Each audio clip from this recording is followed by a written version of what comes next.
Hi there, my name is Holly Haynes. I am a business strategist and I help you build a full-time business on a part-time schedule without relying on the social media algorithm.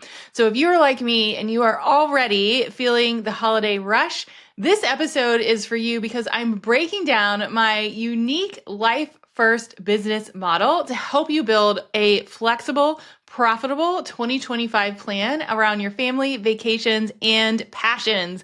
We're going to ditch the random launches and say goodbye to burnout by talking about mistakes that most business owners make that you are not going to, my life first planning model, how to do a look back analysis, actually have fun with your numbers, and sync everything with your calendar. If you are ready to plan a 2025 that fuels your soul and explodes your business, then grab your favorite tools, tune in, and let's get strategic. P.S. You can learn more about my proven life first business model inside the Collective Co-op. Just go to hollymariehaynes.com/co-op, which is COOP. And don't forget to like and subscribe for more business tips that will help you actually do more of what you love.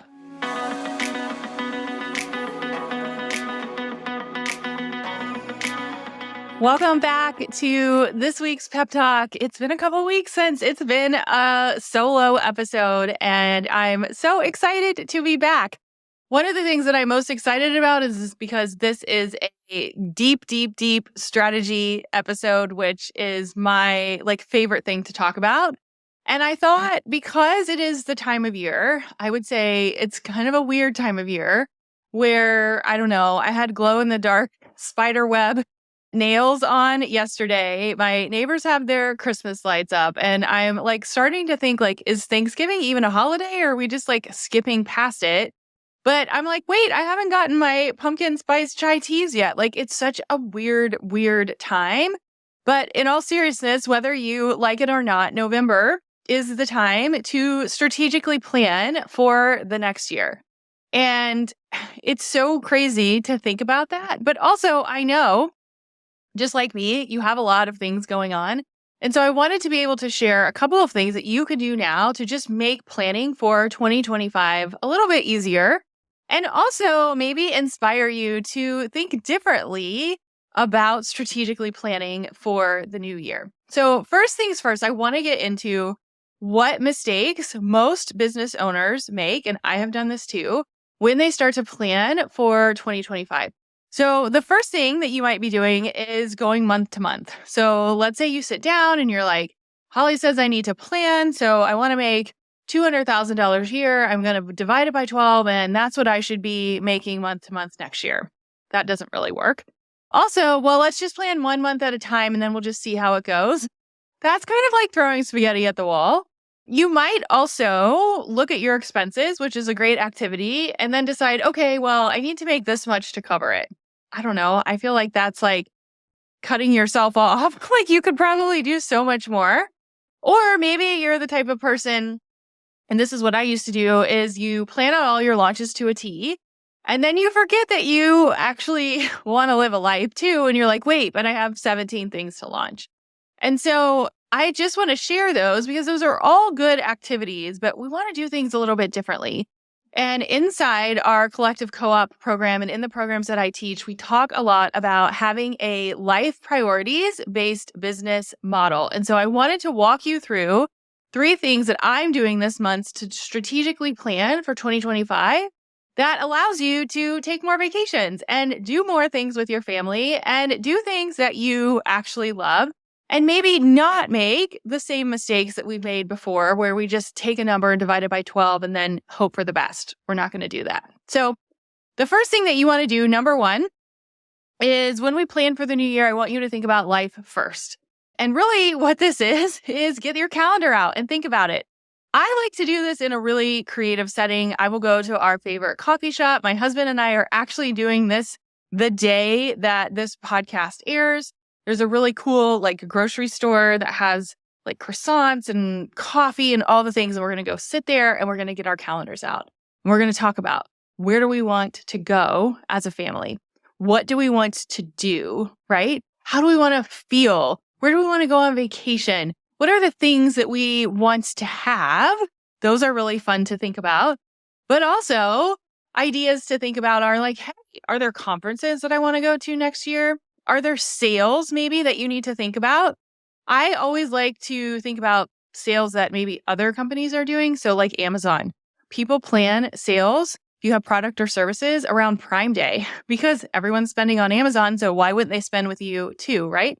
So I just want you to make a list. When you think about 2025, what comes to mind? So we start with life first, holidays, birthdays, vacations, kids' spring break. Like I want you to map it out. And then I want you to think about what large events do you need to plan for? Holiday sales, conferences, speaking events. Like, are there things that you want to do? This doesn't mean we're like buying the plane ticket. It just means we're thinking about it. We're thinking about our goals. We're planning life first, and then we're going to brainstorm around it. So maybe you want to take vacation in January, March, June, and September. That's my calendar. Maybe you want to get out your school calendar and map out when your kids don't have school so that you're not surprised when they're home with you. Maybe there's conferences that you loved this year and you want to do them again. And then maybe there's sales that you want to pay attention to. It's Christmas in July, Black Friday, all the things, right? So this is just a starting point. And then the goal is to brainstorm it out.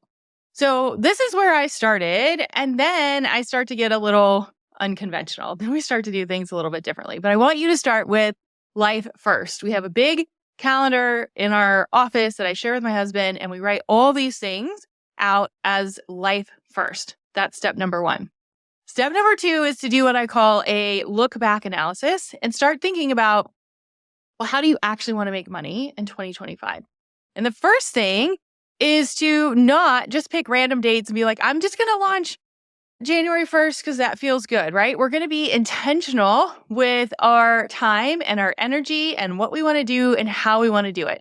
So instead of just jumping in and being like, okay, I picked what my kids have going on and I picked when I want to go on vacation. Now I'm just going to fill in the launches. No, I want you to do a look back analysis first. And so the interesting thing about this is when I first did this, my husband and I don't have a lot of support with our girls. And so most of the time they just come with us everywhere.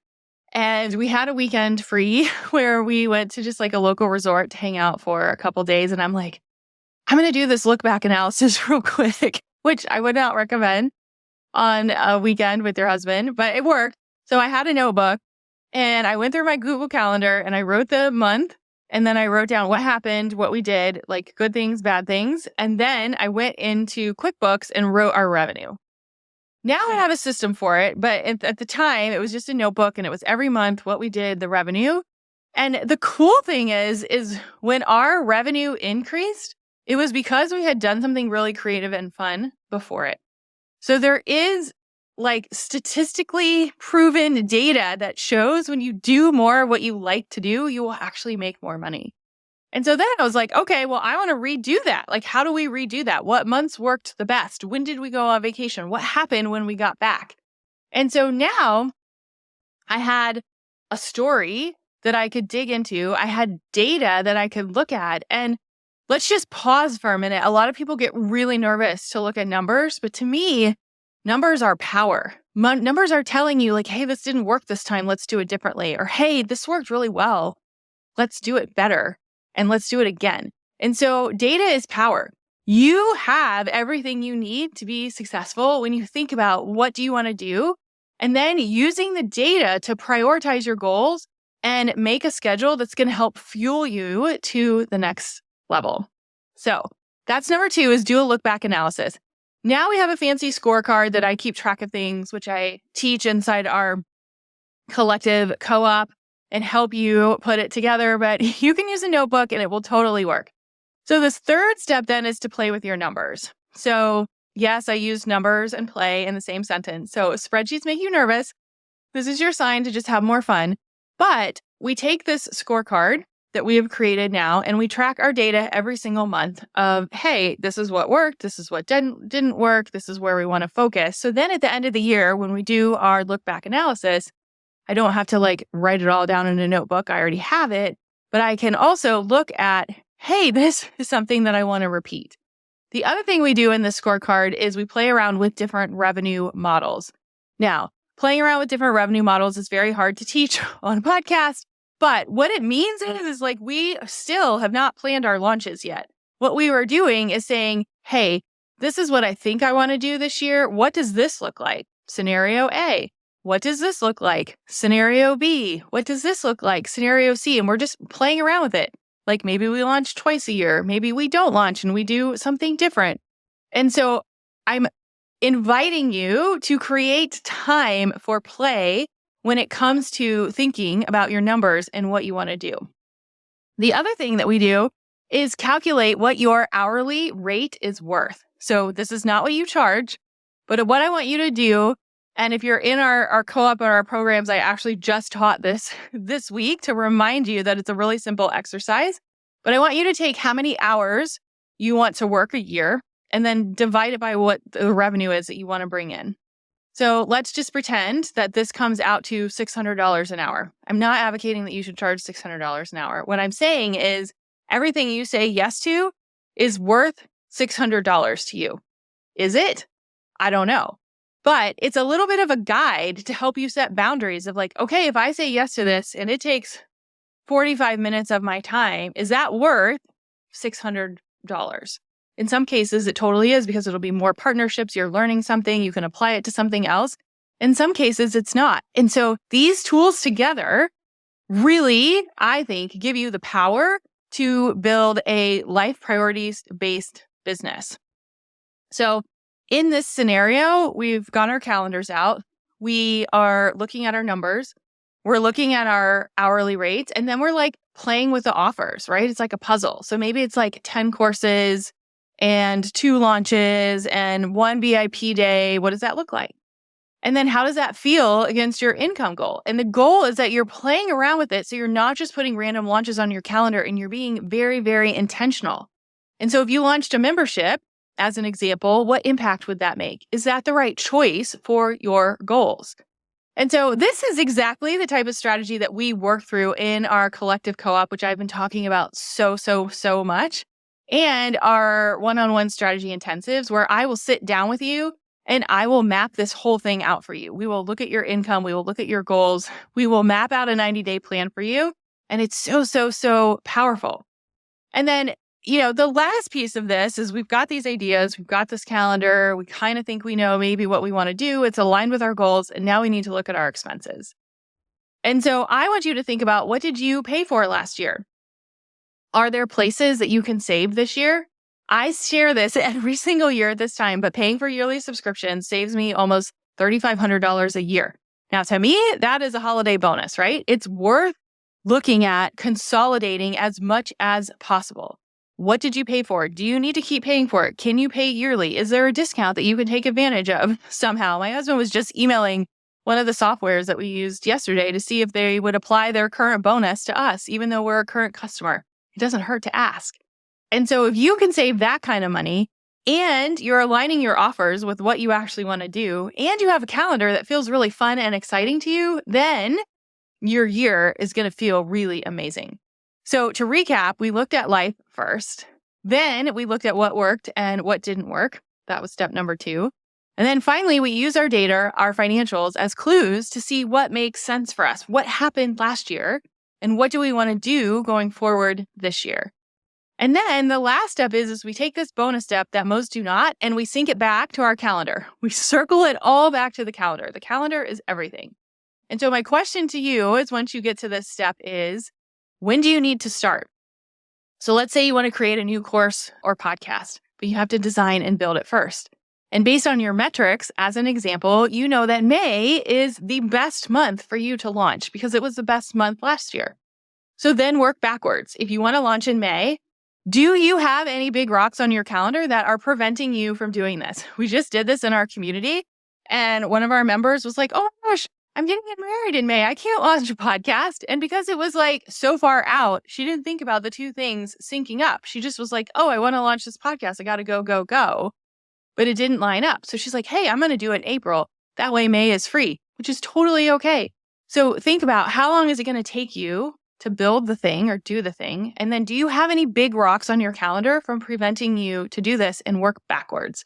And think about, how much time do you need to create this? So we're just at high level right now. We're not into the detailed planning yet. In this example, it might be 3 months. I need 3 months to launch something in May, so I'm going to start in February and then mark it down. So now you know, like, hey, I'm going to take vacation in January. I'm going to get down to business and build this thing in February. I'm not going to be stressed about launching it because I planned it accordingly. And then we're going to launch it at the end of April into the beginning of May. And then I'm going to celebrate at the end of May. And so the goal here is, of course, life happens, but we're avoiding this like last minute panic. And so as Brene Brown says, while we may not have control over every outcome, we do have the power to plan with intention, courage, and flexibility. And so I just believe so much that if you combine these 3 steps together, you are in so much control of your actions, right? We can't control our outcome, but we can control our actions. And in this case, we're doing things that make us feel good. We're leaving time on our calendar for what fuels our cup. And, I think as business owners, isn't this why we started in the first place? So strategic planning is one of my favorite activities ever. And I just gave you like the speed dating version. But if you aren't as excited about this or you would like help with this, just reach out to me and ask questions. I am happy to help in just a DM away. Our doors are also open to our collective co-op program, which is moving to launching only 1 time a year. So you don't want to miss it. You can apply now and we start in January 2025. And inside the co-op, I help you do this every single quarter. So we sit down one-on-one, you and me, and we bring this plan to life. So you can just go to hollymariehaines.com/co-op, COOP, and we can have a conversation to see if it's a good fit. But regardless, I hope this gets you excited about everything that is to come next year, and happy planning. It is the season to get excited about really getting down to business and figuring out what you really want to do.